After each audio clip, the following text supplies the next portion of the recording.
Hello, everybody. I'm happy to be here today because I think you all know science communication becomes increasingly important for doing research and starting projects.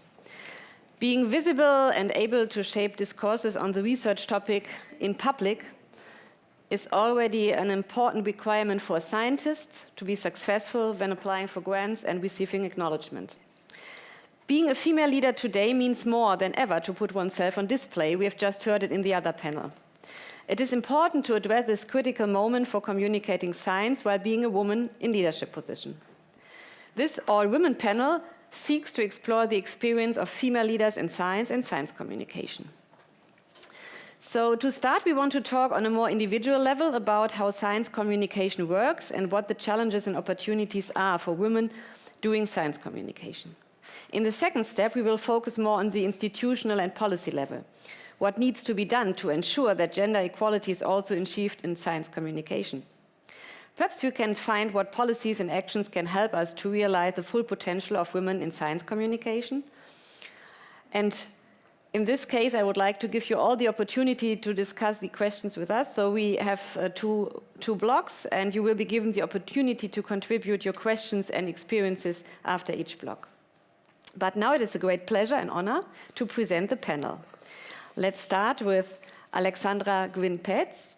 She has assumed the role of Managing Director of the Berlin University Alliance as of June 1st. And in this capacity, she heads the Berlin University Alliance collaboration platform, which functions as a corporation under public law. Ms. Paetz comes from the Karlsruhe Institute of Technology, where as head of strategic corporate development and communications, she played a key role in shaping the successful merger into a research university in the Helmholtz Association. Very warm welcome to you. Thank you very much. Then we have Serena Parekh. She is professor of philosophy at Northeastern University in Boston, where she is chair of the Department of Philosophy and Religion. She is the author of several books that won the North American Society for Social Philosophy Book Award, wow, the Choice Outstanding Academic Title Award, and was a finalist for the Prose Award for Philosophy from the Association of American Publishers. Her philosophical interests are in social and political philosophy, feminist theory, and continental philosophy. Nice to have you here from Boston. Thank you. And then we have Julia Schnabel. She's professor for computational imaging and artificial intelligence in medicine at TU Munich. She joined jointly with Helmholtz Munich. She studied informatics at TU Berlin and did a PhD in computer science at University College London. After becoming professor of engineering science at University of Oxford, she became chair in computational imaging at King's College London. Her research focuses on artificial intelligence methods for medical imaging applications. And like you just heard from Sarifa, my name is Stefanie Moltagen-Schnöring. I'm professor for business communication and vice president for research and transfer at HTW Berlin, which is a University of Applied Sciences. I'm involved in science communication in the factory Viscom, an initiative of the German Federal Ministry of Education and Research, and as an advisor for different research consortia in Germany. And to start our very interesting discussion, I have a question for all three of you, and perhaps let's start with you, Alexandra. So what is your personal experience when it comes to science communication? Wow. There are so many experiences, but maybe for the beginning. For the beginning, but maybe one of the latest ones was when I just started here in Berlin in June. The communication team asked me, so will you go on Twitter? Can we open a Twitter account for you? And I said, no, that's not my place. So I think what I want to say is it's quite important to know which are your channels, which are not your channels, what do you want to achieve, what are your messages, which is the best channel for your message. And there are so many challenges channels available, so you have the choice. But that was one of the most recent things in science communication concerning myself when I had to say no at a certain point, yeah. Thank you. So let's start with you. What's your last, or not your last, but a very important experience concerning science communication for you? Well, when I was invited to this panel, I had a thought that I often have when I'm asked to speak and I'm asked to give keynotes and distinguished keynotes, and that is this a mistake? in this case, there might have been a mistake, because I'm a philosopher, and in the US, we don't consider philosophy to be a science. But I like to bring that up to say that women, people of color, often have the imposter syndrome, that you don't quite belong here, and maybe people will figure it out, and they'll ask you to leave. And I've had that as long as I've been in academia. And it never goes away, no matter how much you do or achieve. And so to recognize it and just have it out there, to joke about it when you can, I think is a way of coping with it and getting over a hump, so to speak, that would allow you to start to communicate authentically. Yeah, but that's really interesting that we speak about science communication in Germany, not about communication in science and humanities, probably because, it's too long, but we also assume it's science communication. So it's interesting to think about, because we also have these Berlin Science Week, but there were also philosophers and so on taking part. So Julia, what experiences have you made concerning science communication?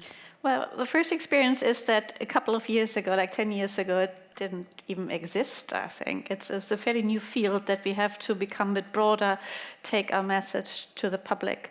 In my field in particular, because I do artificial intelligence and everybody's scared of the Terminator killing us all, right?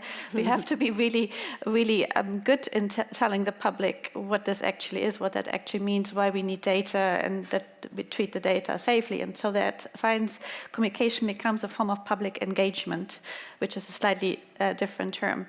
The other thing I found that science communication is very discipline specific. So in my case, I work a lot with clinicians. So I have to convey what I'm doing on the computer science, artificial intelligence level to clinicians, how that would work on their images, on their data, and what that means. And they have to understand it. And so actually what's a really big topic in that field is now understandability, explainability, interpretability have become actually forms in AI which only existed because people were querying it in the first place.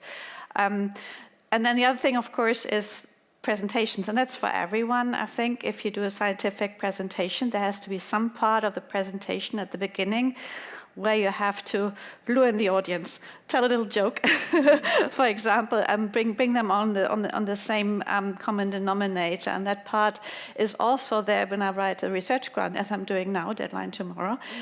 The first part has to get you above the hurdle, otherwise it's not even sent out to reviewers. So the first part is about conveying what your main message is, why that's important, why there is impact in this research. And this is where you shouldn't hold back. And that's, again, where the imposter syndrome kicks in, where I noticed I'm doing this grant, which I just talked about with 2 collaborators.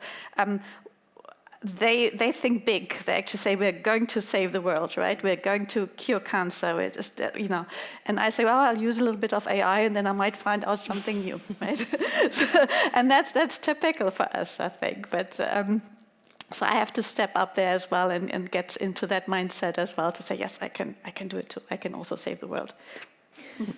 Do you have some hints, some ideas, or some tricks how you do it? So if you have this feeling, okay, I'm not searching for the big stage right now or for the big vision, but what is it? What gives you, this idea of what you can communicate to the public? Well, a lot of things, and that's where you start, or already in the middle, is experience, right? So if you've given 10 talks or 20 talks or 30 talks, it just becomes, you start doing them on the plane or on the cab ride to the venue if you're really bad. So you don't prepare it weeks in advance because you just know what you're doing. That gives you confidence. You know you can do it because you've done it before. And I think this is experience. This is just, and this is also a little bit of survivor bias, what you see here on the stage. We've all managed to get where we are in our different ways, I guess. There's not one single way, but any advice you hear today is true for us in different ways, but might not be completely translatable. Mm-hmm. Thank you. Serena, what part did science communication play in your academic career? That science communication has been a really important part of my career relatively late, I'd say in the last few years. So I'm a philosopher, and my work is largely about refugees. And for the past 7 years now, I've been trying to argue that we have strong moral obligations to refugees that Western states just are not realizing, but we ought to take more seriously. And that was my intellectual interest, and then comes the 2015 refugee crisis, then comes the sort of rise of authoritarianism that follows it, then comes more refugee crises and the Ukraine crisis. And I've been asked to do a lot of media presentations and to communicate this idea of what ought we to be doing and why are we not doing it? What's holding us back? What's limiting us? And how can we move towards a more ethical response to refugees? And it has been terrifying. Because, speaking on national public radio, doing interviews for the New York Times.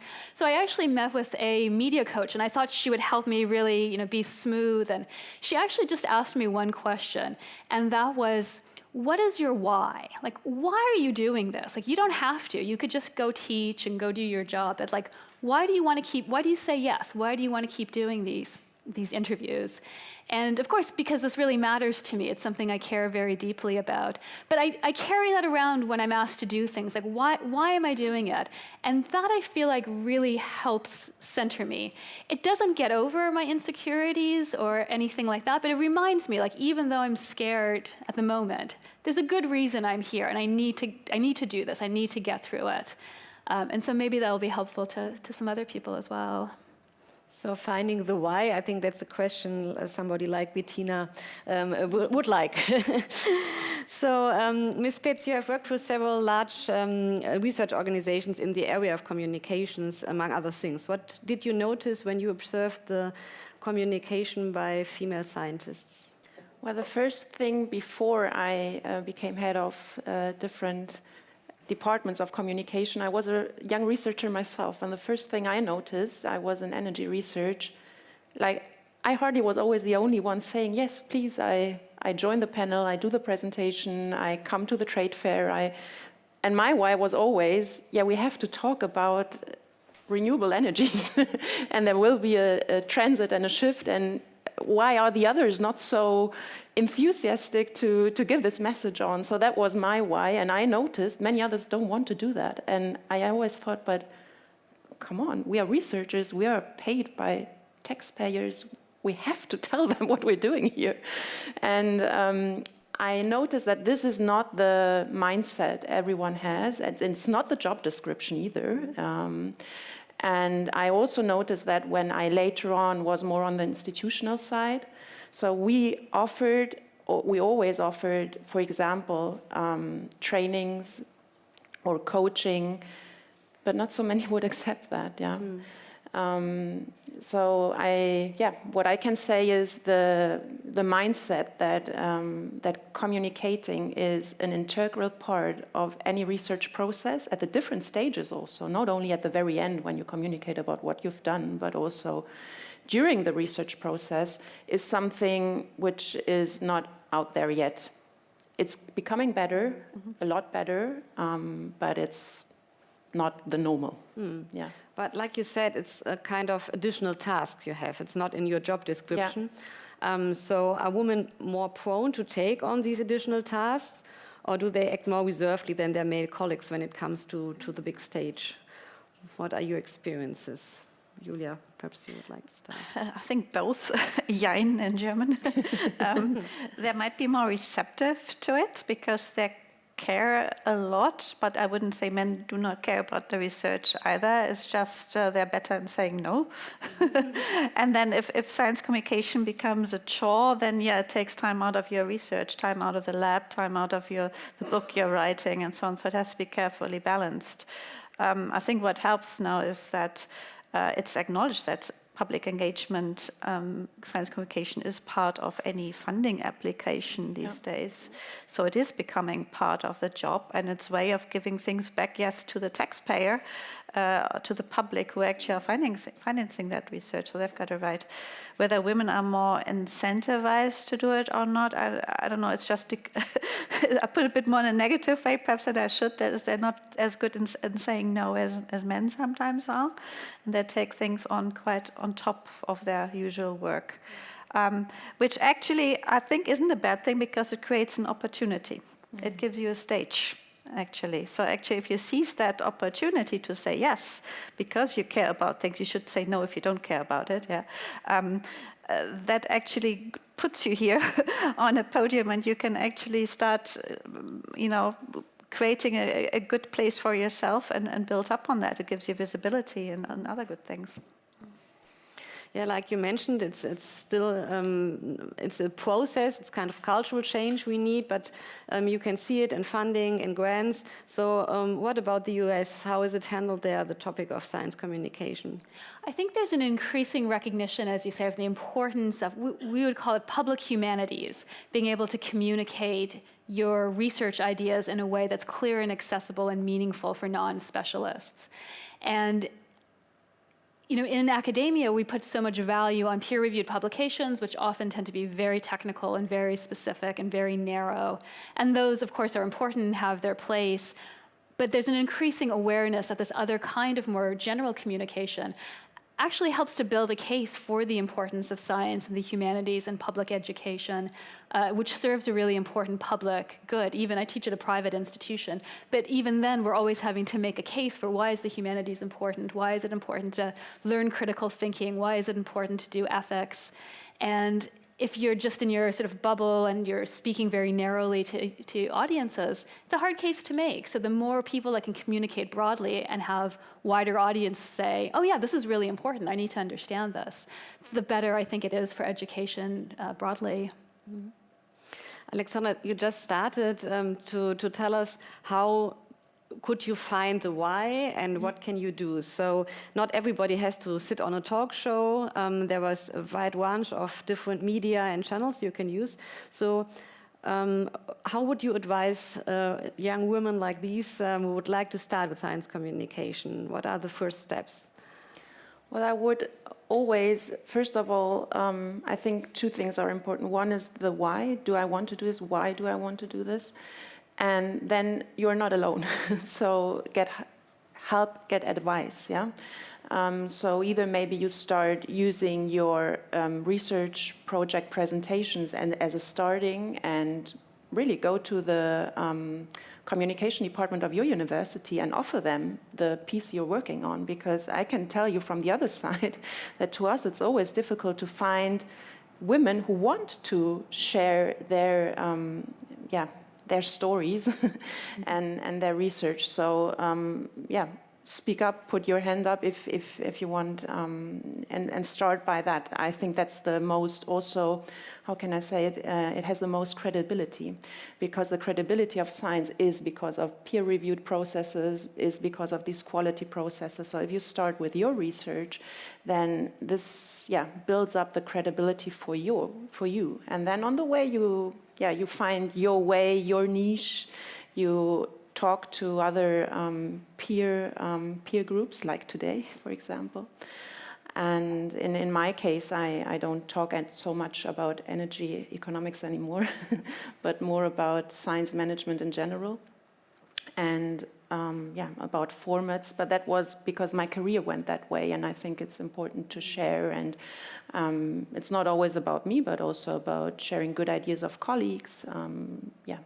trying to find colleagues and do things together. I think that's a good way, especially for women, because women are not so visible. On one side, there are not so many, depending on the discipline you're working in. From KIT to us, it was really, really difficult, for example, in electrical engineering, to find those women who really wanted to talk about the science.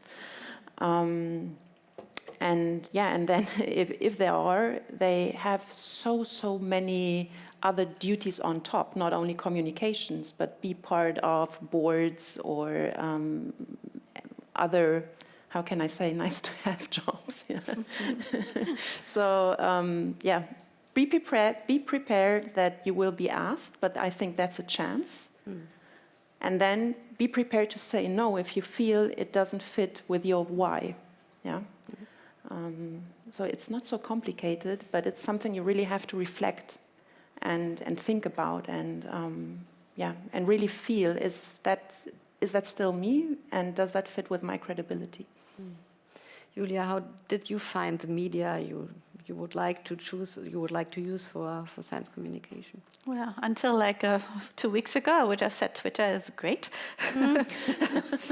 Something has changed. But I must say I've used Twitter really predominantly for science and not as a personal account. Every now and then, yes, there's a joke going on and you like it or something. But even jokes, they were usually science jokes.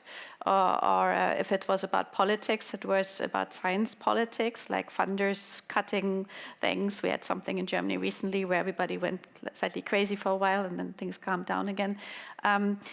But again, Twitter is great for that. It allows you to communicate your science. So there's actually studies, if you describe your recently published paper on Twitter with a nice little graphical abstract, a little bit of a thread, it gets cited much more. Actually, it's a bit crazy that this is happening because it shouldn't happen, but it just gives you, again, more visibility. It gives you a platform. And it's also a bit of your professional network because you can follow the people you actually want to connect with or whose research you want to follow, or you are being then followed by people, and hopefully in a good way. So sometimes, yeah, it has to be moderated. But I think in that sense, Twitter, for example, but there are other networks cropping up now, it gives you a good platform, and you should use it carefully, I think, because you also might expose yourself. And so, everything has a good and a dark side there. But I've been quite active on Twitter in terms of announcing conferences I'm organizing or jobs I have, or just saying, okay, this is this great cool thing happening there, who else is joining? And it's also a bit of an outreach, scientific outreach platform, and it allows you to disseminate your research. So it's a lot of different things rolled into one. The other thing is websites. People don't have personal websites as much as they should, I think, because the website is your online, what they call these little cards people used to hand around in paper, and which we're not using anymore. But this is your brand. If somebody searches for you, you should have a website which actually has your career stages on there, your publications, and so on, because that's your advertisement for yourself. It's also a form of science communication. Have you had any bad experiences with Twitter, for example? I think I once tweeted something about Nigel Farage, which attracted immediately. Not so much the academic content. But you can block people. This is when I learned my lesson quite early, actually. I think I was in the UK, I literally joined Twitter in that week where the Brexit referendum happened, actually. And it actually gave me a lot of input of what's happening politically. I use it like people read newspapers, but I use it more passively there. I don't tweet as much as I could. Serena, let's assume the time has come. I'm invited to my first talk show, and it turns out that I'm going to be the only woman on the panel. And I have the impression that I've been invited only because I'm a woman. What would you do? Yeah, that's a tough one. Increasingly, people are saying no ahead of time. They'll say, "Am I the only woman on a panel? If so, thank you very much, but I'm gonna say no." Depending on the audience and the climate, you might very well make that explicit during the panel and bring it to everyone's attention because people are thinking it implicitly.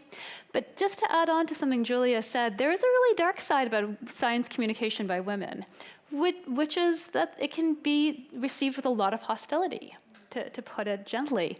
I'm a philosopher. A lot of my friends do feminist philosophy, and when they publish op-eds, they will regularly get, and for long periods, death threats and rape threats to their personal email addresses. Wow. They manage it. I don't know that I could, to be honest. I think it would feel so threatening, and they block it out, and they kind of get on with their lives, but it's very disturbing. And so when you're engaging in these ways, some people can be very forward and very aggressive, and they're able to do that. Other people might want to be more subtle in the way they communicate, maybe make a joke, maybe maybe even ignore it if it's not the appropriate venue to say something about it, and that's totally fine also. There are other opportunities to talk about it. after the fact, for example, on Twitter and so forth. I'm with you. I feel the same about Twitter. I always think that Twitter is a great space to communicate about academic affairs with other super nerdy people.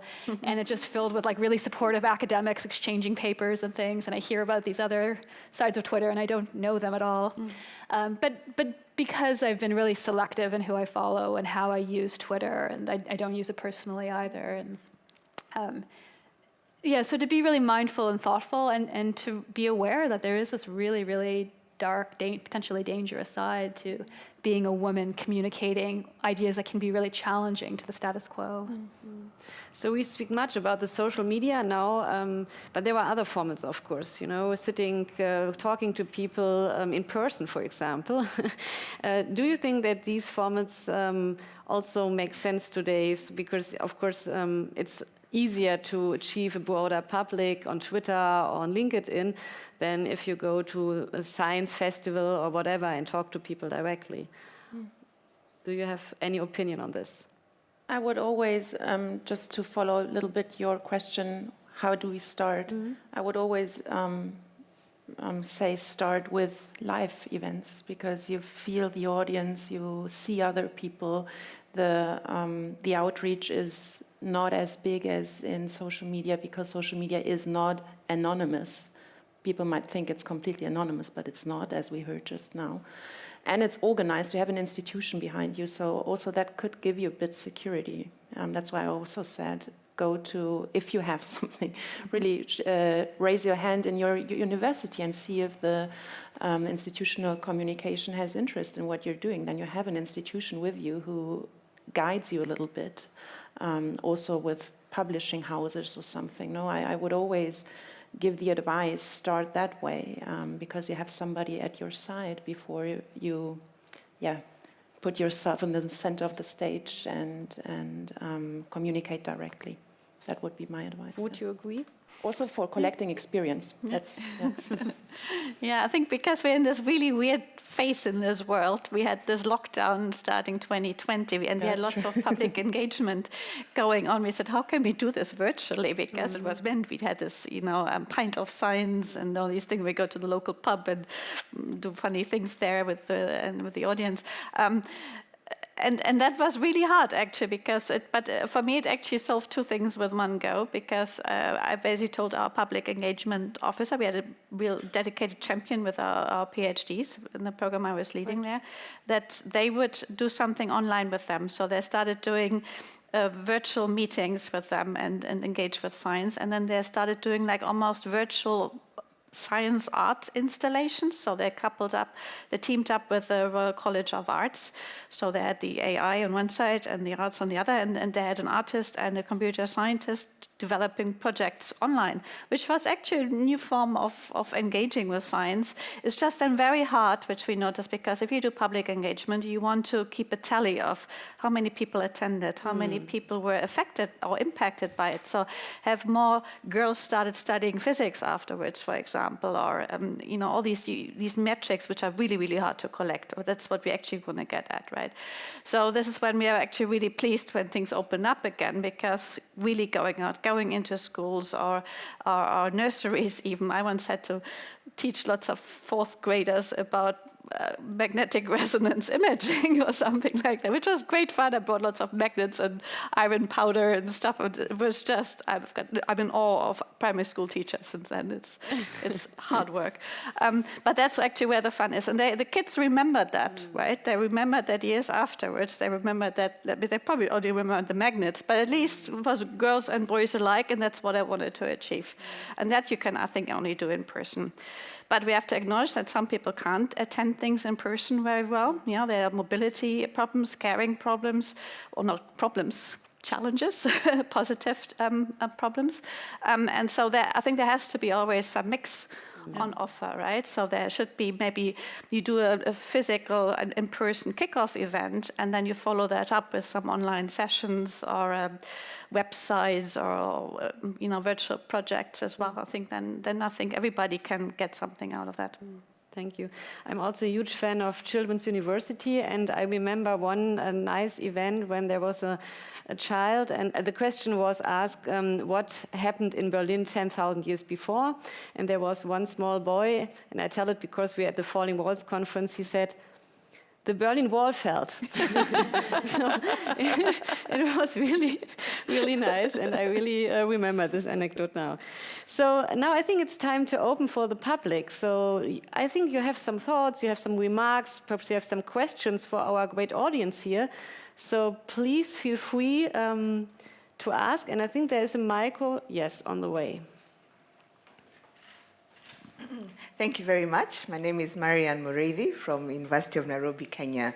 And I've really enjoyed this conversation.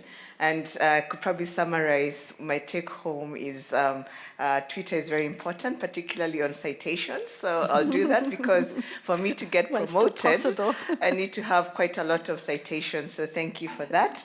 And also personal websites, that's something very important. And I feel Google Scholar, in my case, because it's free, it's able to summarize, again, your paper, citations, what you do in a very summarized way. So I'll make sure that also my Google Scholar is well updated. Well, now to my problem and question. I am a HIV researcher, and every 1st of December, where it's World AIDS Day, we normally have a media cafe. What that means is that we invite all the top journalists to a cafe or a meeting like this and talk about our research. And that, again, is my why, because our funder, that's International AIDS Vaccine Initiative, and USAID requires us to keep disseminating our findings. So I did 1 or 2 media cafes, and I talked about the research we're doing. Our research revolves around women, and what now, I'll go into specifics so you can see where my problem came in. And we collect their cervical secretions. And why this is important to us is because it's through these secretions we're able to see what protects this woman from getting either sexually transmitted diseases, and what should our vaccines have so that we can boost these immunological factors that they're in the secretions. So what the media had was that I'm using, or my team is using, vaginal fluids to make the next vaccine. And that was the headline news in our biggest newspaper, and also on their Twitter page.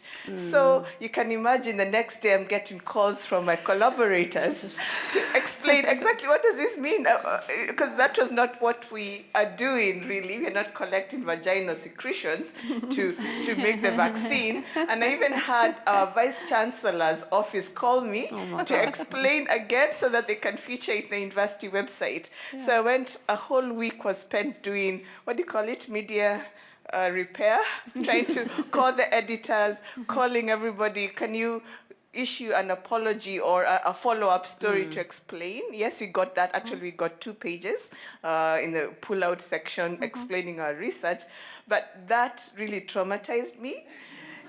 2 weeks from now is World AIDS Day. I have an email or 2 from, again, the media cafe to do it, and I'm terrified to do it. Yeah. So what, maybe we can discuss, how do you recover from such, in my experience, ordeal? Thank you, and sorry for taking Thank you. So quite long. how can we take away the fear now? Perhaps that's the question. Serena, what do you think? I don't think you can take away the fear. I think you still have to keep pushing through it. It seems like an extraordinarily irresponsible journalist to not have checked that with you beforehand. Like, my understanding is that they would come back to you and say, did I get this right? Is it this and that? And that they didn't do that seems like it's on them, not on you to do it. And then the more cynical part thinks, well, your research got I've been misspoken, and then that's gotten picked up, and I feel a little bit bad, and then it's also a little bit good that your ideas are actually getting out there in this way, even though it's not for a good reason.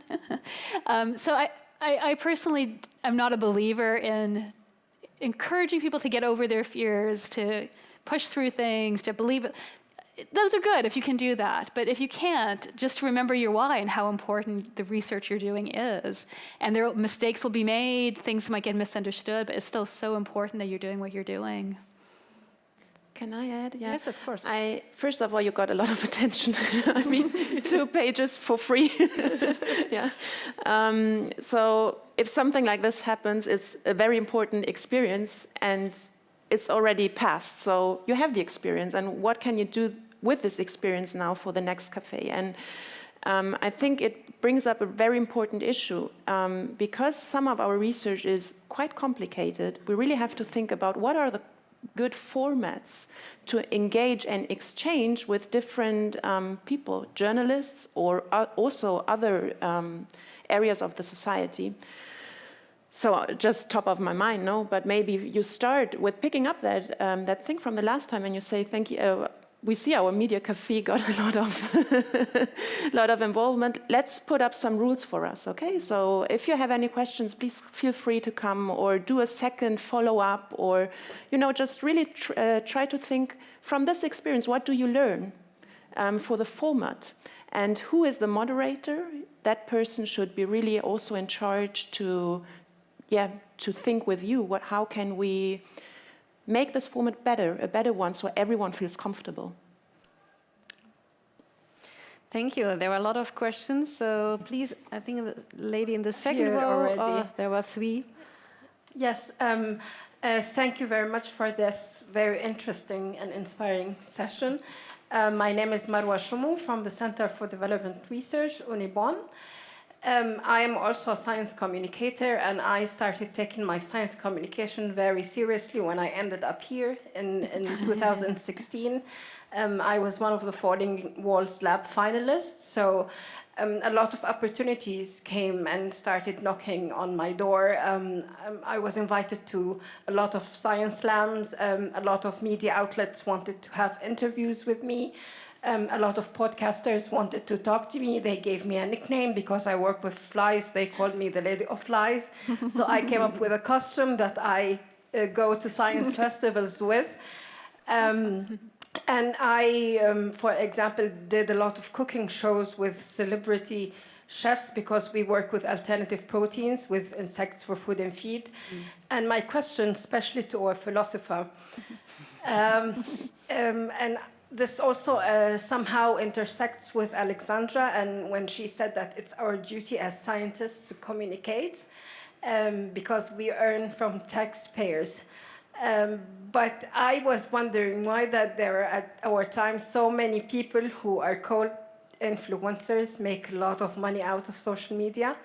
And when I show up to these science slams, everybody else is paid but the scientists, like the assistants and the chefs who cook, and I cook with them, and I prepare the scientific content, and I'm not making any profit. So is it ethical to think in this way and to expect that I'm going to have some kind of profit out of it as well? Because, for example, politicians go to conferences and they give talks and they get paid for it, for instance, even presidents and vice presidents. At the same time, to people who might have an experience with it, how is it possible to capitalize on your social media existence, like how to make profit out of it? Thank you. Interesting question. It's a really interesting question. And I think the answer is really complicated. I think it depends on your situation, like where you're working and how you're compensated. I think there are many institutions. I'm in the US, and it's a very complicated. Some people are paid very well. Some people are paid in extraordinarily exploitative ways. And I don't think it is inappropriate at all to ask about compensation for speaking events and speaking engagements. I feel like I'm compensated fairly, and this is part of what I do. So to me, it doesn't feel like the right way to think about things. But for other people who maybe aren't getting paid on a salary from a university, to think about speakers' fees and to ask up front or I know people who will say things like, my fee for speaking is however much you come up with, and say, like, is this something we can talk about? And to be aware that it might rub people the wrong way. It's, you know about the double bind, of course, that when women are assertive, it's thought to be really inappropriate and maybe even a little bit to rub people the wrong way. But I think it's entirely appropriate in some contexts to do that. But to kind of figure out what the contexts are, And I don't know, I mean, your example was a really interesting one on a television show with celebrity chefs. There seems like that would be an appropriate venue, especially because it's a for-profit event that you're participating in, as opposed to what a lot of us do in terms of academia or public media and things like that.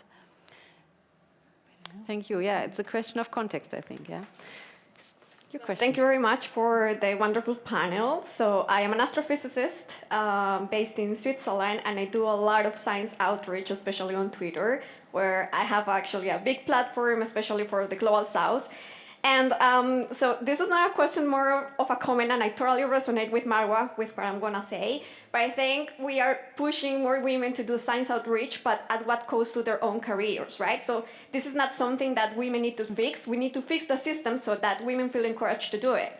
So maybe doing science outreach gets recognized towards promotion in your universities.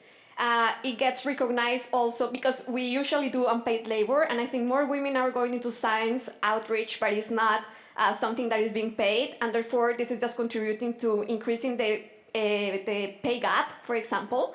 And also, this is especially important for minority and underrepresented groups, right? So I think I just want to be more critical that at some point we really need to stop romanticizing science outreach. We do need to get paid for what we are doing, or it needs to be recognized towards being promoted. Because let's be honest, all of us here, the true currency of academia are papers and grants.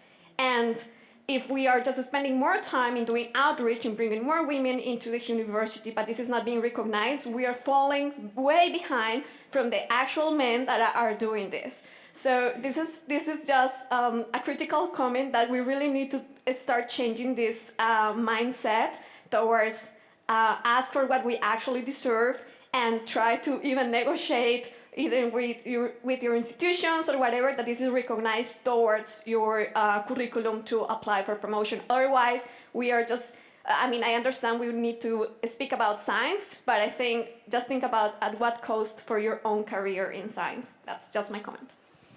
Thank you very much, because that's really an important question. I would have asked it in the second round, but now it is on the table, and I'm very happy. So do you think that the need for science communication we all feel here, has it just arrived in the scientific system itself? So do you get what you can get for science communication, or is it just, like we said before, something like a nice to have? Alexandra? I would be a little bit more optimistic, at least at my last job in Karlsruhe Institute of Technology. We took communication it was a strategic area. So I was responsible for the institutional strategy and communication. So we knew which professors are really engaged in communication. I'm not saying it's the same as papers, but at least it was visible to the president of the university what the different professors are doing. And I think that's the first step. So I wouldn't be that critical. But I think also it's important to do what I said before. What do I want to achieve? In what time? You have to know what your career plan is, really. And how can communication help you in that? Yeah. So really know about your why. And then the setting, it's a little bit with your question. I think it's really important not to forget. I understand all the things with paying and stuff, but don't forget the credibility of science is because you are independent from private funding in general. Yeah, I know it's not 100%, but still, and this is the currency why people listen to you. And that's why I think it's really important to know about the setting. If you're on a TV show, you shouldn't be the only one not getting paid, that's for sure. But if you go on a science conference, I think it's a little bit different. So it's not easy, never easy, always complicated. Julia, are you optimistic too? Yeah, again, in between. I mean, I sit on evaluation committees for academics, and the ones I've been sitting in Germany so far, public engagement science communication did not feature as any of the criteria. It's just what you do because you've got too much time, or you just, are frustrated with the other stuff, or just as a bonus maybe. Then it might be featured, right? If it's on top of all the other things that you need to deliver, publications, grants, and so on, and your teaching, of course. And she does science communication. It might come across quite well. In the UK, for academic promotions, we had it as one of the 4 things you have to deliver.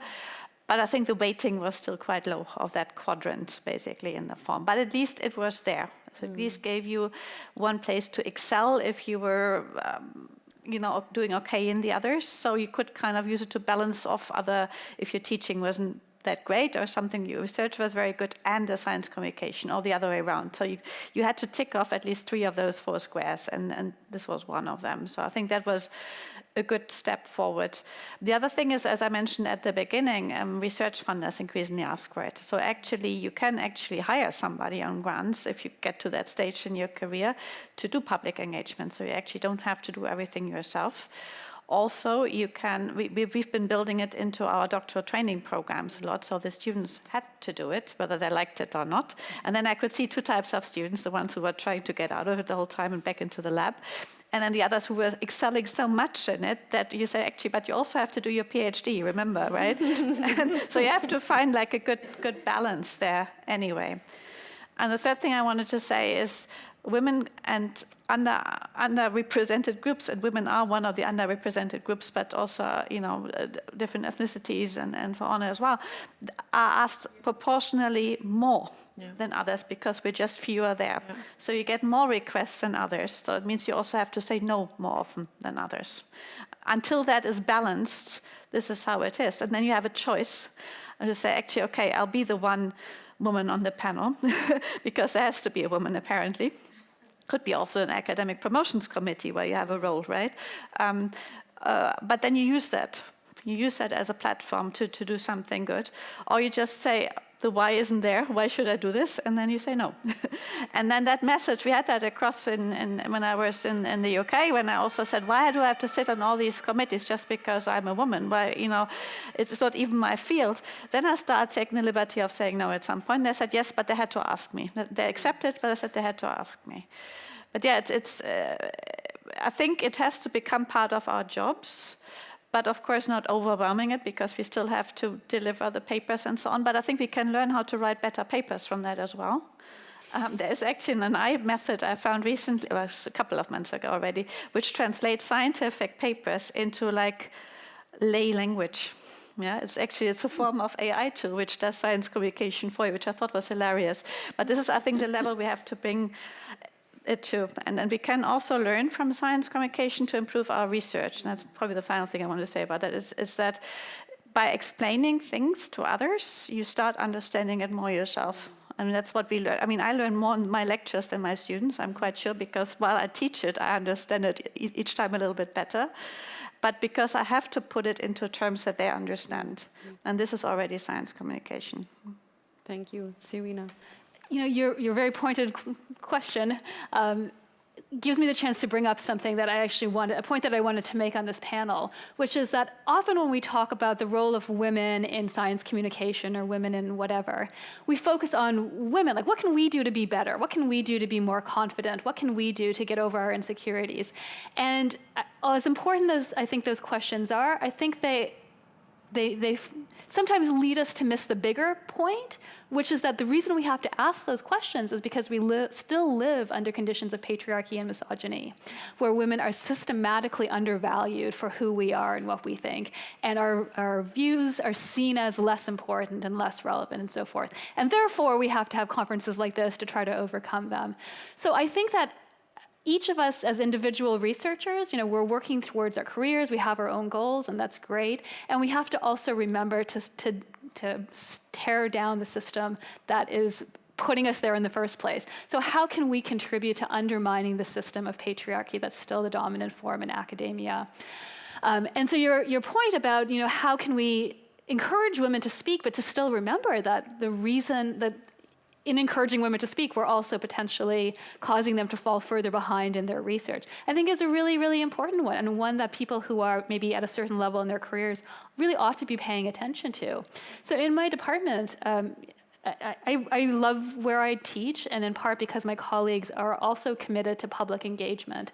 So a few years ago, we decided to formalize the value we placed on public engagement into our tenure and review and promotion documents. So every time somebody came up for review, we would write a statement about how important their public engagement was, and we just did it consistently, and so it got pushed up to the deans and the provost level. So for years now, they've been hearing how important we think these are, and that has helped when people come up for promotion to count their public engagement in a very real and meaningful way. But that's now embedded in the structure, so even if we weren't there, public engagement would still be valued.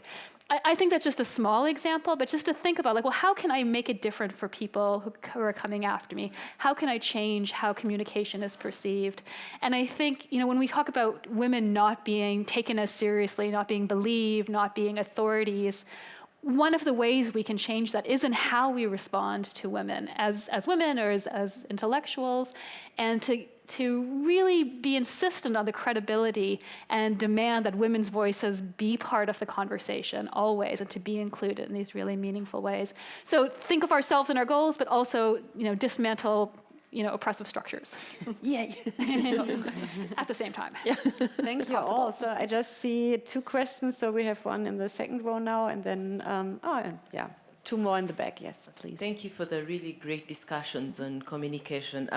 I think a lot of the times we dwell on preparing to communicate, whether it's a publication or a media piece, but I noticed that there is very little that prepares us as scientists to anticipate the reaction to our communication and how best to respond, whether it's a positive or negative critique. Many scientists are very surprised that there's a negative write-up about their primary communication. So what are your thoughts around when you let out these publications? What are the preparations we should have for the potential reaction or backlash or feedback that comes from the wider community? I think that's a great question, and we ought to be doing it more. And I think other women are a great resource for this, to talk about and share experiences. I was not prepared for the hate mail that I would get. The first time I had an email entitled, "Dear asshole," and I made the mistake of reading it. Oh. And that was the last time I did that. But and it was helpful to be able to talk about that with people and but you're absolutely right that the good reaction you can figure out for yourself, but the bad reaction is helpful if you can do it in community and to really be able to process things with people. Julia? Well, my experience is people would never do that directly to you. Yeah, maybe they would ask a critical question at a conference when you present, but they would not do it. They would not start with that email title, right? But in reviews, you quite often see things where you think, this should have been censored or moderated a little bit. And one way to counteract that in my community is that we publish reviews anonymously. Which I think is really helpful, because that makes reviewers think twice about what they write. And I always wanted to have them actually with their name under it, because that's actually the real criticism. If you constructively criticize a paper, you should think about, would you like this to be published with your name on it, because it actually become an author than yourself, right? It's so easy to criticize other people's work. It's a bit like a cookery critic on your TV show and not the cook themselves, right? It's they're one step removed from the research. They will know less about that than you do normally, because they do something slightly different. I think that's a really good way forward, and I think open publications will move that way.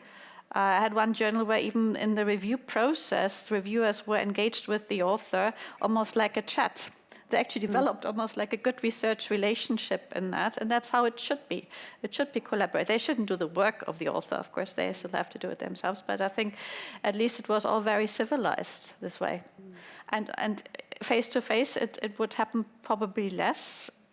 But we've had this odd time of Twitter, on Zoom and Teams and so on over the last years, that people forgot some of their manners, I think, over the time. And we have to, especially as scientists, we're a bit introverted sometimes. It's actually hard to actually get under people again, but I think we'll all learn. Thank you. So we had My question to Alexandra, do you think to be able to be a successful science communicator, you do have to stop making science. Like an example, I think she was at your institute, KTI, Mai Tai Kim, the very famous science communicator. She's no longer actively doing research. So is it possible for you to still be a science communicator and conduct research and become as visible as someone like Mai or not? Well, it's the question, what's your why and why, what's your career plan? I mean, she didn't stop being a scientist because she became so famous. She stopped being a scientist and became a journalist. And then she went on that path and looked, what do I have to do? And so she became famous because she's a journalist. And if that's the way you want to go, then probably at a certain point you won't have enough time for your science. But I wouldn't say that to do professional science engagement and being a good science communicator means you have to stop doing science. No, because science is what gives you the credibility and what gives you the input and the messages, the content you are communicating. It really depends what you want to emphasize. I think both ways are very fine, and it's a very individual answer to this question. Hi, thank you for this fantastic conversation. So I'm Lerato Ndlovu from the Africa Health Research Institute in Durban, South Africa. I also consider myself to be a science communicator, and I've done radio and TV and stuff like that. And I found myself being a science communicator by accident, really, and I figured out that I enjoyed it and I want to do more of it. And I think eventually I might also transition more into science communication. But I was interested in your thoughts for individuals who might be just hearing about it and not really having an environment that supports that, or an environment that provides opportunity, or even has a communication department. Some institutions might not even have that. And so if you wanted to establish yourself as a science communicator, or just to interact more with that environment, how would you go about that without having any structures in place that would help you to do that more easily? Well, I would say there's so many different ways that you can do that in small ways. So I had one student in our program, she was really good in making science like comics almost, right? So she started sending these around, she put them on Twitter, and we started using them for our pamphlets as well, or as a greeting card for new students. And she always had something on science in there as well. She just used one of her gifts to actually do that. Or we had some who actually started a science channel on YouTube. They were just doing podcasts. They were interviewing scientists and made this a little podcast on the side. What I did, of course, I helped them. I had to finance the website and all these things from our program. But some of these things you can do, start up for free as well. And I think that's a great way, because it's complementary to what's there, or what's not even there in that case. So you don't even have support.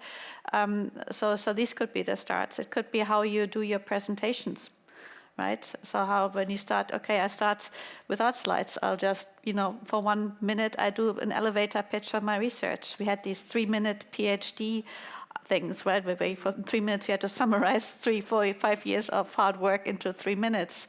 That's a good practice as well. So this is, I think, how it starts. But I think we need to build this into our programs. I think it has to be part of the training of any scientist to have some kind of exposure to this. But for some, it comes more easily than for others. Some don't like it, and I think we have to acknowledge that as well. But then it still has to be there. If they write a grant, they still have to put it in, but then they have to also, find somebody to do it. So they have to fund them from the grant, and that's fine. But it is a gradual shift we are seeing right now, and people see it more and more that institutions will have to take that up. Thank you, Serena. A good way to get into media, if you don't have other resources, are through writing op-eds. They're a particular format, they have a certain structure to them, but So that's you can write an op-ed, you can send it out. There are organizations that are geared around helping underrepresented voices publish more op-eds.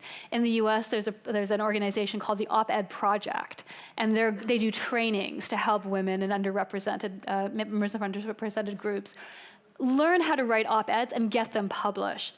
And I know they have an online presence. I imagine there are similar groups in other places. And because they can be short, so they can be very, very time consuming. I don't want to undersell that. But they are a good way of, and then if you can get an op-ed published, then you can kind of get your name out and they can get picked up. And when people Google HIV research, like your name might pop up as a public figure.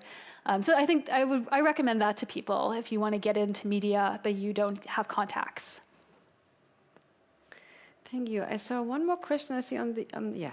Yeah, thank you very much for this really interesting discussion. My name is Anna Biller. I'm from the Technical University as well in Munich.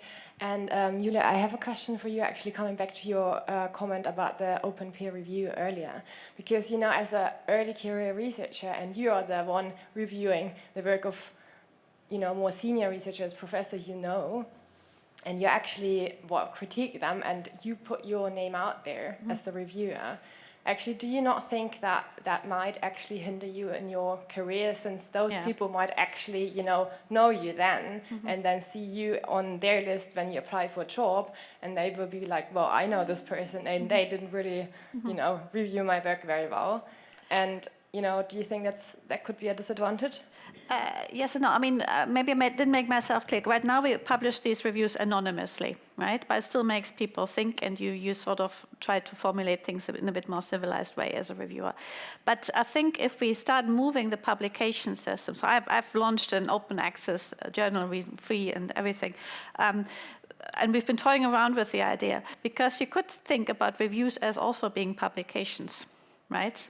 So they are kind of approved reviews, basically. They have been moderated. That maybe the reviews have to be revised by the reviewers after seeing the other reviews, after seeing an author response. So it's a bit like an evolving document. And that could also be part of your CV then, I get a lot of requests from students in the US, actually, for their green card applications, that I have to acknowledge that they've been reviewing for my journal or for the conferences and things. And I think we don't honor reviewers enough. I think that would be a way of doing that, right? We give sometimes now review awards at conferences or free registrations, but I think if a review would become like a mini publication on its own, a bit like correspondences in journals. I once took out a newspaper, a journal from 1920-something, Zeitschrift für Physik. I was just curious, and I looked for one specific paper which you could not find at the time, but there was a correspondence between Einstein and somebody else, and went back and forth. It was like a letter correspondence. I thought it was a great way of science communication. We don't do that anymore. And they've been writing in very simple terms as well. That's what I noticed. If you read Einstein's relativity theory, it sounds scary. He uses the informal you in German, dear reader, and then he says you, do, in it. And he really writes it in very simple forms. He was one of the best science communicators there ever was. But I think the reviews, yes, of course, but it makes you think twice what you write in the review, right? Of course, you don't want to do schmoozing to the famous scientists and become just flatter them, right? You still have to do a constructive review, but any scientist who has integrity would react to constructive criticism, says, oh yeah, that's a great idea, thank you for telling that to me. But of course, yes, there could be a dark side to that as well. Okay, I think we have 2 more questions, and then I would like to sum up. Thanks. Hi, I'm Jess Roman, based at the Charité here in Berlin. I'm an epidemiologist, and during the pandemic, we were really pushed into the forefront of science communication, often without much training. One question that came up during this time was conveying uncertainty to the public, because uncertainty and nuance is something, especially doing a lot of statistics myself, that's very important in what I present. But in the public eye, this comes across as that maybe we don't know what we're talking about, or we're not so sure. So do you have any insights on how to convey a healthy uncertainty when communicating, and how to still maintain trust, I guess, from the listeners when articulating your own science? that's something I struggle with a lot as well. As a philosopher, I try to make a subtle, nuanced point, but it's very, very hard when you're trying to make it simply and pithily, and I end up not.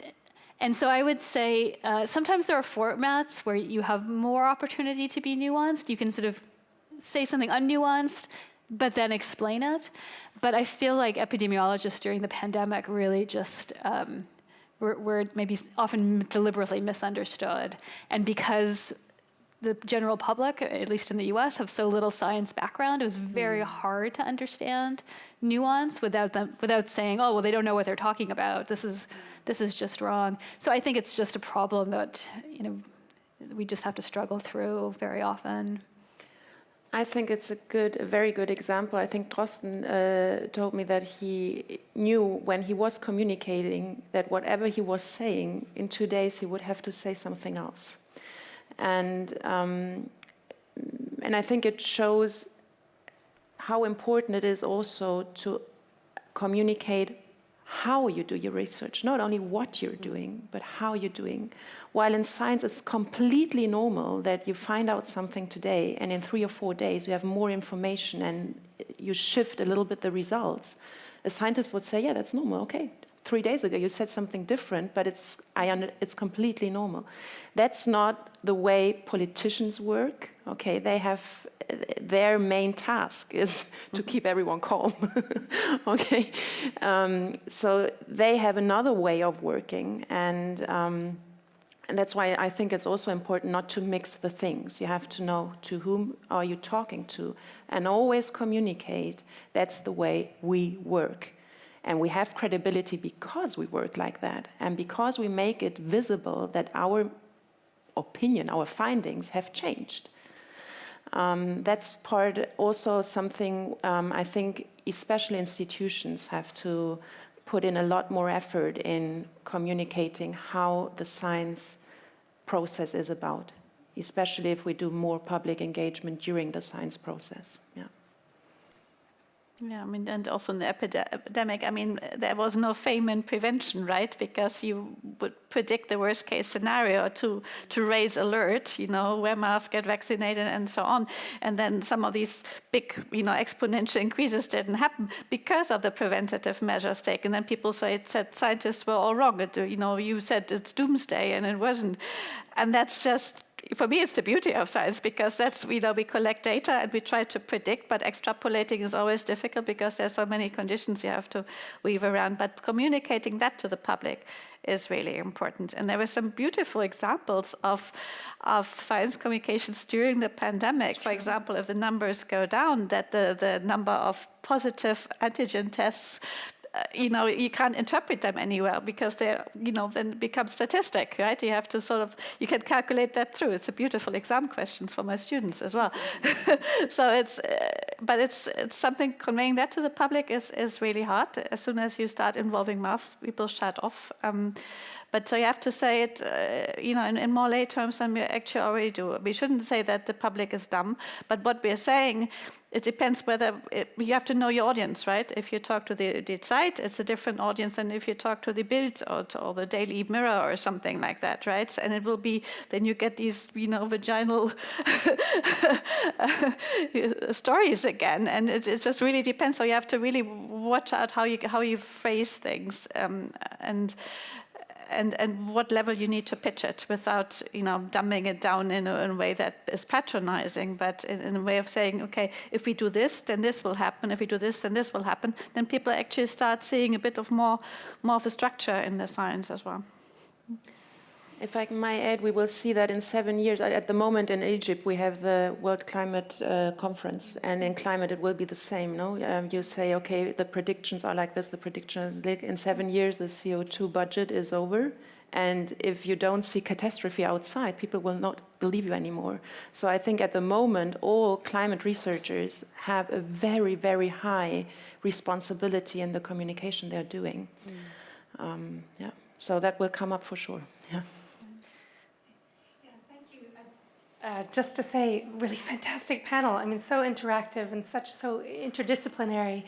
I wanted to follow up, actually, what you were just saying about this is only going to become more. The public need to understand what's going on in the world of science.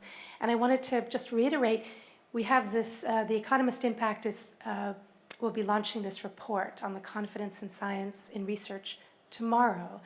And so there will be more discussion about this, and it'd be really good to bring some of what has just been discussed here now into that. But it talks about, of course, the accelerating need since the pandemic, more and more science moving so quickly, more and more burden on scientists to get out there and explain and to talk, and with the risk of abuse, with the risk of misinformation. And some of the recommendations that are coming out of this, so 3,000 researchers, but then lots and lots of dialogue around this, are exactly what you were saying, Julia, about the need to really embed this kind of training and value it in academia, because otherwise it's just not doable, and to recompense, that there's remuneration for it as well. So I think this will be really interesting to continue this discussion. I also wanted to note that just now we heard from Tracy Brown from Sense About Science. Sense About Science is a great example of a nonprofit that's in this space. And of course, when you talk about science communication, you have many different types, whether or not you're working with teens or you are trying to get in this space with policymakers and the public and researchers, and to create some kind of shared language. And so Sense About Science does this very well, but you also have others. Science Media Center, which is in different places around the world. Wissenschaft im Dialog, I think, another very well-known one. I'm less familiar myself, but I think those are really trustworthy spaces to get involved as a researcher, as an early career researcher. Sense About Science has something called the Voice of Young Science, which goes out and debunks myths and asks for evidence. And I think there's so much out there, and you can find what's right for you with your interests. But anyway, thank you. Yeah, that was a wonderful statement for our for our discussion, the final statement. You made it all very easy for me because I don't have to do much moderation here. Thank you all for your great questions. Thank you on the panel for your really great contributions. I think I'm really optimistic now because I think that we have a really good chance right now to get the next step with science communication. I also think that's a kind of cultural change which is needed in the scientific system itself, but I think it's going on, and we see great examples for these. And I hope that you all have some more ideas what you can do by yourselves when you would like to become active in science communication. All the best for all of you. Have a nice day and enjoy the discussions. Thank you.